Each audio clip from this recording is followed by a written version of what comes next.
रात के 11 बजे थे। राजेश, जो रोज की तरह ऑफिस से लौट रहा था, बस स्टैंड पर खड़ा था। वो हमेशा की तरह थका हुआ था, पर आज कुछ अलग था। आसमान में बादल थे, हल्की हल्की बारिश शुरू हो चुकी थी और गली एकदम सुनसान।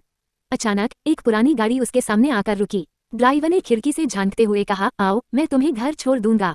राजेश को गाड़ी देखकर थोड़ा अजीब लगा। गाड़ी बहुत पुरानी और खटारा सी लग रही थी, लेकिन रात बहुत हो चुकी थी और दूसरी बस की कोई उम्मीद नहीं थी। उसने सोचा, क्या नुकसान हो सकता है, और गाड़ी में बैठ गया।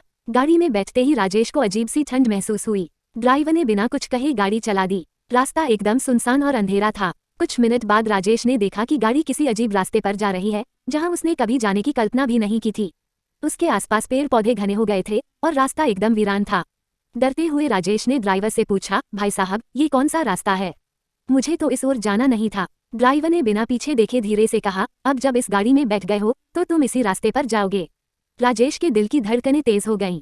उसे महसूस हुआ कि गाड़ी की खिड़कियों के बाहर का नजारा बदल चुका था। सब कुछ अजीब और भयानक लगने लगा। पेड़ ऐसे दिख रहे थे जैसे वे जिंदा हों और उनकी परछाइयां गाड़ी पर गिर रही थीं। राजेश ने दरवाजा खोलने की कोशिश की, पर दरवाजा बंद हो चुका था।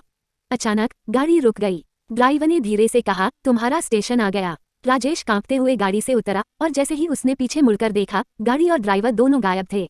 वो अब एक सुनसान मैदान में खड़ा था और दूर दूर तक कोई नजर नहीं आ रहा था। अंत में राजेश ने समझ लिया कि उसने उस रात जो गाड़ी पकड़ी थी, वो आखिरी गाड़ी थी, इस दुनिया की नहीं।